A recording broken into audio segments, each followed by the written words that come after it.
Brown Dust 2 devs has responded. And does it make it worse or better? Well, play my intro and let's find out. I love the kind of woman that will actually just kill me. Hello, Gooners and Gamers, it's your boy Kentman, and if you don't know what's going on right now in Brown Dust 2, essentially the game is getting censored. Yesterday they had a live stream talking about all the stuff that that's going to be bringing into the game, and on January 15th, a lot of the characters, mostly the lollies, and one particular character named Therese, who isn't a lolly, is getting their outfits changed and removed from the game because they want to appeal the game to more audiences instead of just the people that's been playing the game already. But I get it, whatever. So the devs have responded, and we're going to go through it and just read what they had to say, and then I'll give my final thoughts at the end. So, hello, this is June Hee Lee, project director of Brown Dust 2. We have taken concerns and criticism you shared after yesterday's broadcast very seriously. Our explanation was insufficient and our wording was inappropriate. We sincerely apologize for the confusion and loss of trust this caused. In this developer note, we will focus on what happened, how we made our decision, what that decision was wrong, and what we will do going forward. First, our decision regarding the character design and cut scene adjustments. It is true we received internal warnings requesting changes to certain in-game content. However, we responded was ultimately our decision, and we will take full responsibility for the outcome. So, someone has told them that they have to change the game, probably EU, mostly because of all the age restriction how they have with, you know, anime and depictions of young girls in media, even though they're not. But I'm assuming that's what it was. Now the whole community has to suffer because of it, and it kind of sucks, especially because they're known for what they do, and it sucks. Anyway, let's keep reading. We chose to comply because we were concerned that the service shutdown in one region could spread to other regions or platforms. The biggest issue, however, was that we made this decision without providing significant explanation or showing enough empathy. People were like, hey, you got to change this. And they were like, they didn't say how they had to change it, and they decided the way they would handle it. But at the same time, if it was just one region, why didn't that one region get the alternate game? Why does everyone have to suffer because of one region not being able to enjoy the game? At that point, I feels like you could just make two versions of the game. I mean, I know that would probably be a lot more work, but like, there could be a censor version and a non-censor version. You already have your own PC client. You already have that. So there's no reason that you have to comply with these commands. Even if the game gets shut down in that one region, people have APKs to play the game, other ways they could play the game possibly, I don't know. But like at the same time, censorship and removing content and making other people suffer because of one region isn't the right call. And these are the outfits that they're going to be talking about that we already talked about before, but they're now adding outfits. They kind of detailed of why they're censoring, but we already figured this. This doesn't really explain anything. Implications of being underage due to a school uniform concept, touch in interactions and scenes that could be interpreted as abuse, which is fucking stupid. It's fucking stupid. Because I touch a fake animated girl in a game, it now automatically compels me to do this in real life to a real person. That whole logic, again, criticism that the bridal concept could imply child marriage or seductive poses. Yes, yeah, that totally makes sense. Totally, all right. Age inappropriate styling, amount of exposure, and emphasizes on specific body parts, which is you can't be looking at fake through 2D women in a game, because obviously you're going to want to do that in real life. I mean, implements of that in real life. That's crazy. You can't logically think for yourself to say, hey, this is not appropriate for real life. You know, obviously you can't think that. Abusive situation, framing, fearful facial expressions, or revealing poses, outfits, depictions that you could be interpreted as abusive. Yes, a slap mini game of you slapping a woman's ass in a game will compel you to slap a girl's ass in real life that probably wouldn't like if you're with a significant other. What? Crazy. So we're not allowed to slap asses. Okay, so that was the reason, more definition reason why they're removing the content, even though we already figured that out just by them talking about it.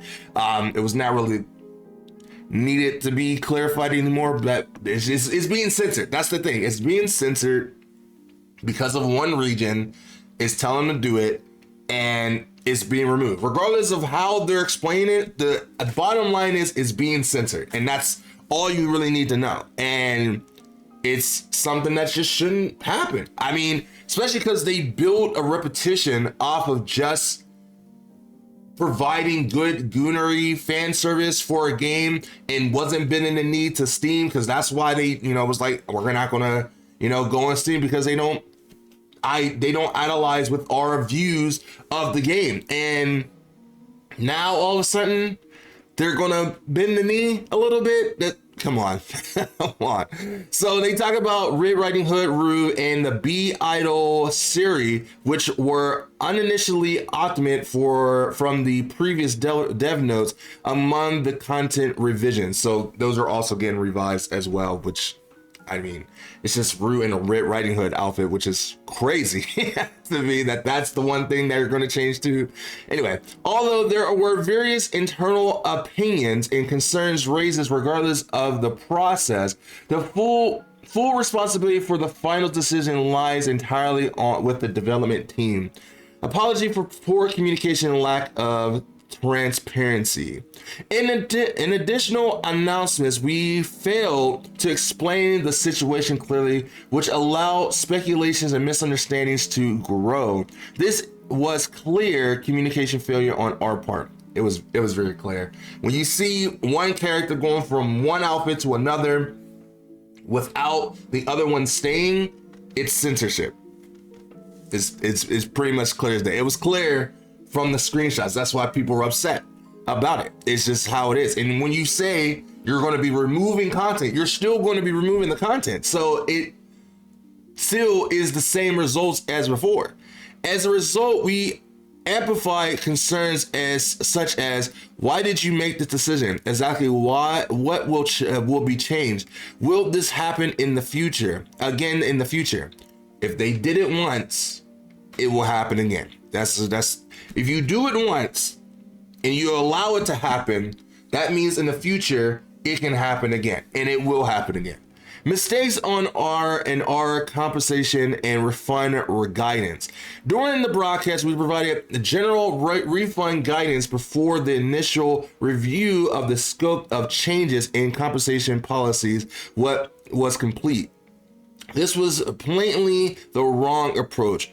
We should have prioritized players who disagree with the character changes but still wishes to continue playing, and we failed to do so. Accordingly, we have prepared the following compensations plan. Overall apology compensation all players. 2,000 free dia per affected costume. A total of 16,000 free dia, 8 costumes. That is a lie, I'm not gonna lie. This compensation can be claimed from your in-game mailbox until, I don't know, military time, I'm not gonna lie, on Wednesday, January 21st, by 12 p.m. Okay, well, 12 a.m., 11:59 p.m. Okay, all right. So you have to claim it by 11:59 p.m. on Wednesday, by January 21st, 2026. Additional compensation, ownership based on apology compensation, 2,000 free dia per owned outfit, costume. Up to 16,000 free dia if you own all 8 costumes. Allegedly, it is based on having a record of owning the costumes as of January 9th. After confirming eligibility accounts, we will distribute the rewards as soon as possible. Refund option. If you wish to refund, a refund is actually giving your money back, not a compensation like the first part, but it is 13,400 in free diamonds per upgraded level. If all 8 costumes are upgraded to +5, the total refund for requesting free refunds for all acceptable costumes will be up to 643,200 free dia. That's a lot. That's a lot of dia. But I mean, at the same time, there's probably some people who spent money on these costumes. So it's like, you're not going to refund actual money. I mean, I guess the money of the dia is like compensation, but what if the people don't want to play the game anymore? And are you still going to provide refunds for the people who don't want to play the game anymore, that spent money on the game, that got them up to +5? Now, I never spent money on a character before. I just used tickets, so I can't claim this, but I can get the compensation. But I'm probably still going to be playing the game just because I like Brown does too, of the current state that it is, not what it's going to be. Plus, I want to see what it's going to be like in the future. Plus, they have similar characters in it, so there's that. But it's very sad. It's very sad the way this is being handled, and they still have time to fix it. They still have time to fix this whole situation. But I feels like it's inevitable and it's going to happen, regardless if we want it or not. And that is it just sucks. That's all it is. It just sucks. The refund application process will be announced in a separate notice as soon as possible. If your requests in refund, the corresponding costumes will be reclaimed after the diamonds are granted. So once you do the refund, you will lose those characters and costumes from your account. Which I guess that's anyway. For refunded costumes, the magic crystals and tier of goddesses used from them will be returned. If a refund results in you no longer owning any costumes for the character, we will also return the materials you used for awakening. Clear stand. I don't know if this. I don't know. That doesn't feel like. I mean, obviously it's a refund, so you wouldn't own the characters anymore, but at the same time, it's a free-to-play game, so you get the characters regardless.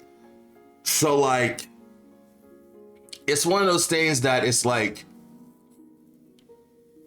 you're taking away something that was originally free to begin with. I mean, if you spend money on it, then you should just get money in the long run. But like, I don't know. It's a very sticky situation, and it sucks that this is surrounding my favorite gacha game of all time.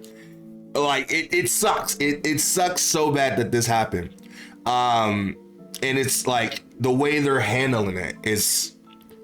I mean, I get it. There's a damn if you don't, damn if you do. But like at the same time, they have the ability to change just one core region and let everyone else just enjoy the game the way it's initially supposed to be.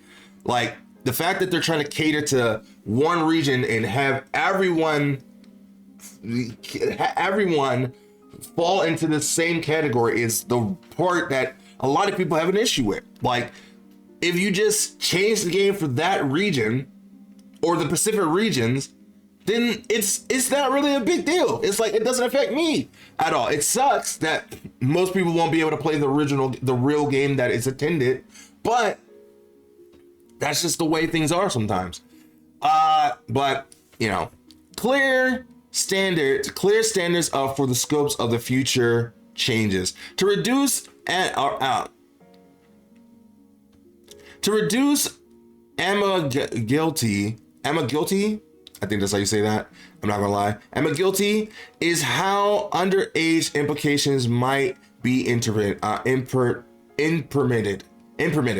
We remove characters' age labels. At the same time, we understand that people may interpret a character's appearance differently, and we fully recognize why this can feel unsettling. So pretty much all this says to me is that moving forward, lollies just won't be treated the same as the adult characters anymore, and you won't get any sexy outfits or scenes with them the way they was initially going to be in the future. So that's pretty much what that says. It still is going to be censored, and it's not going to be the true vision of what they would have had initially before all this happened. So that's what that sounds like to me. To be clear, there are no plans to make any further changes to characters that are clearly recognized as adults. So only the lollies are going to be affected at this point moving forward. If there are lolly characters, if they even bring lolly characters into the game anymore. That's the thing. The term we use on stream, mainstream, has inappropriate. Regardless of our intent, it was phrasing that could easily be misunderstood. To address the suspicion that this was done to pursue expansions to a specific country or major platform, that is not the case. This was not a choice made to enter new markets. It was a response intended to avoid being restricted or removed from the regions and platforms where we were already operated. Where? In Korea? No. Or America? It's like, what region? Not that I guess it's like truly needed to know, but like, what region was like that they're trying to cater to the most that would have an effect on the entire game? Because to begin with, Brown Dust 2 was already a niche game. Like, nobody really knew about it until like Wilhelmina became a thing into the game, and people gave a word of mouth, like me. But and then more people started to understand about it. But at the same time, I feel like it really didn't start getting its like true mainstream shine, as you say, until they tried to get on Steam. And that's when people knew about it. But then it got banned. And then people were like, oh, this got banned, so maybe we need to know about it more. And then people started to figure out about the game. And then now we're in this situation now. So it's a wild 2026 start. While explaining the context behind our decision, we use the vague term mainstream in an attempt to prevent unnecessary misunderstandings. However, regardless of our intent, it ended up causing even greater confusion. Man, yeah, the discourse in shambles, bro, in shambles. Twitter is upset. Japanese Twitter is upset. Green Brown Dust 2 Twitter is upset. Everyone's upset. And it's like, who are you doing this for? Nobody. Nobody. But the people that won't even care about this game in a month after this. That's it. That's the crazy part. They're doing all this to cater to people that probably won't even play the game in a month. So the people who actually avidly play the game, like me and many others, has to suffer because of few minority people who probably won't even care about this game in a month. Same thing that happened to Daryl Life. Oh my God. Going forward, we will continue to maintain Brown Dust 2's fun and sexy male-oriented direction. So that means they're going to focus on more male characters too, which is fine. Male characters deserve some sexiness too, but I feel like this was just like a whole 6 months before. This whole conversation here wasn't even a factor, but now it's there because they got to cater to everyone now, such as Wilhelmina's tights cutscene and Vanita's coffee bean cutscene. And to absolutely clear, if mainstream is understood to mean expanding the new major platforms or new regions with a broader audience, there is no reason for us to abandon our core identity for that purpose. But you're still abandoning your core identity for another region. So you're still abandoning your core identity. It's still the same. We sincerely apologize again for the inappropriate wording. Decision regarding Librita's prestige skin. Librita's prestige skin was originally planned around the keyword sensory deprivation. Sensory deprivation. I'm not gonna lie, I don't know how to say that word. The concept involved an interaction with pink tentacles inside a jar. However, the final in-game presentation felt far more realistic and intense than the original concept art. I guess, but they have done wilder things already in the past. So what was the difference? Like, they already literally had, you know, the Eclipse interaction and the Zenith interaction do crazy wild things, which is great. But like, tentacles is too far? What do you mean? What? It's so weird to hear Brown Dust 2 talk like this. That's the crazy part about it. It's so weird to hear Brown Dust 2 talk about this. This just sounds like corporate censorship right here. Let me finish. This video is going to be too long if I keep commenting on everything, but that's how much I care about this game. I care about this game. I love this game. I love this game for not just the fan service. I do enjoy it for the fan service, but I also enjoy the game for just the gameplay, the other modes. I play this game all the time, constantly. It is like my most clocked hour gacha game of all time right now. And it sucks that this is happening. It sucks. It's absolutely horrible that is happening. And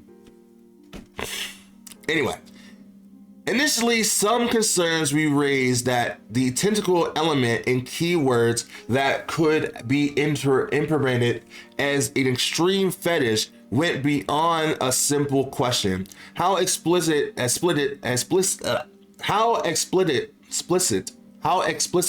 is it? After seeing the animated version, those concerns became even stronger. We also recognize that we did not explain this clearly during the broadcast because the concept itself was very niche and heavy. We avoided stating it directly, but comments like it was too intense or we'll show it later were not appropriate. We apologize for that. We wanted to preserve Liberta's overall design and cutscenes, which is why we decided to provide the skin without interactions. However, we just understand that this was difficult to accept. However, we understand that this was difficult to accept for those who were looking forward to interacting with Liberta. There's no point of buying the skin at that point. Like, I mean, it's hot, but there's no point. I don't see anyone, maybe some people that really loves Liberta. I don't see anyone buying this prestige skin. I don't see anyone supporting this game after all this happening. Like, truthfully, I was going to do a video yesterday before all the live stream stuff happened. I was going to do a video on how long it would take for me to get Zenith, because I was going to buy the Zenith skin regardless, because I do want it. But now after all this stuff happened, I can't support the game as much as I want to because of the censorship. And because of this happening with the prestige skin, it makes me doubly not want to support the game monetarily because of that. And it's just sad. It's sad. It's sad, bro. It's sad. We seriously apologize for the confusion. about the number of picked up costumes in January. This winter, we prepared 3 pickup costumes in December and 3 in January. Until now, pickups have technically run 1 at a time on a 2-week cycle. After the 2.5 anniversary update ended in December, many of you reasonably expected January to feature only 2 pickups.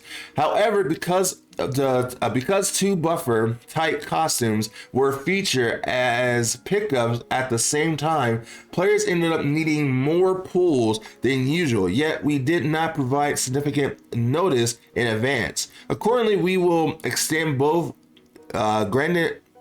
Grenadier pickups by 2 weeks additional, 2 additional weeks for a total duration of 4 weeks.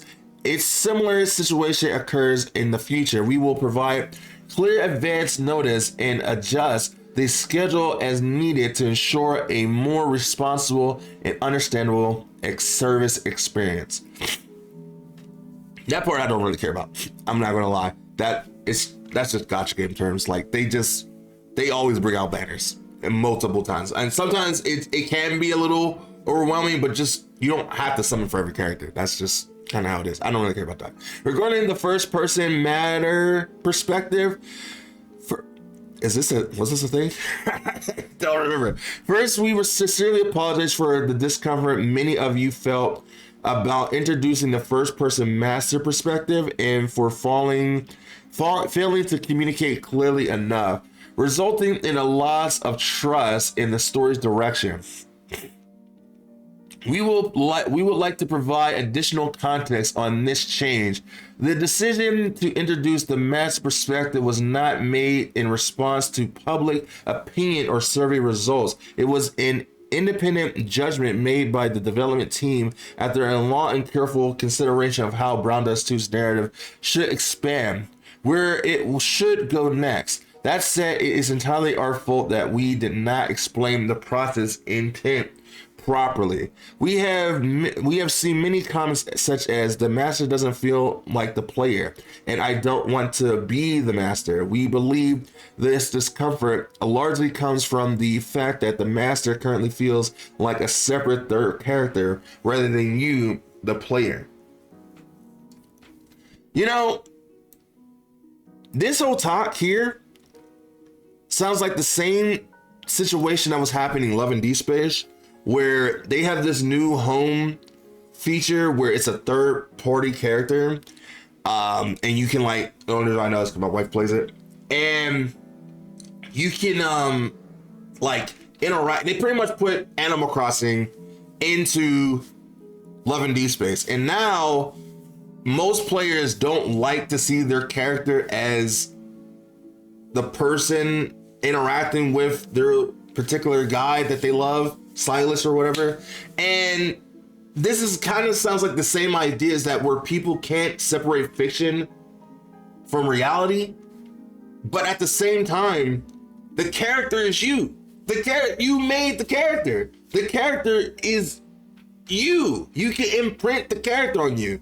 And it's weird that for a game and people who play in Brown Dust, like I don't know, where there is a miscommunication where people are like saying that they wouldn't want to be in the master situation with a lot of these girls. I just don't understand. I don't know. I don't know. I really don't. I don't get it. As I mentioned during yesterday's broadcast, we are reviewing ways to help players feel more directly involved, such as reflecting your name in how the master is addressed and ensuring the master role is integrated more naturally into the narrative. We will also refine the overall writing presentation so that you can feel stronger sense of presence and importance within the world. You know, I don't care about that. I'm going to be honest. I don't care about that. We will rebuild your trust. Any difficulties within the development team or internal circumstances are not something our players should have to bear. As developers, we should be judged by our results, and we fully accept the responsibility. Once again, we sincerely apologize. We understand that rebuilding trust will take time, especially even given the concerns around costumes and custom adjustments, the removal of the minigame, anxiety over story changes, and ongoing optimization issues. Even so, we will take full responsibility, follow through on each of the actions we outline one by one. So they're still going forward with it, and they're apologized for the lack of trust, the loss of trust, but they're still going with it. They're still doing it. They're still doing it. And it's like they didn't really clear anything up from what people didn't already understand from the live stream. They are pretty much just talking corporate. Like, I understand, I'm not really mad at the devs per se, like, because it's like someone else telling them to do it, but the situation is just not like good. It's like, it's just not handled well at all. And it's just like, again, they should just change the game for that particular region, not for everyone. Not everyone should suffer just because one region has an issue with the game. That's the thing. And probably the people that have an issue with the game are not even going to play the game. That's the crazy part of the thing about it. They're probably not even going to play the game. They're not going to play the game past like a week. And now everyone who actually plays the game will lose content in the game that they worked for, played for, and that's crazy. So in the game, they did give the compensation for 16,000 diet and 100 free tickets, which is pretty generous. Not a lot of companies do this at all. Does it make up for the stuff that's happening in the game? No. Does it make me forgive the devs? I never really blamed the devs. I blamed the people behind the devs that's making them do this, and the devs are just taking the heat for it. I'm not upset at the devs per se. I'm more upset at the people behind the devs that's telling them to do it, while also like creating this like false game just to apply to a few people that won't even play the game later down the line. So I don't know.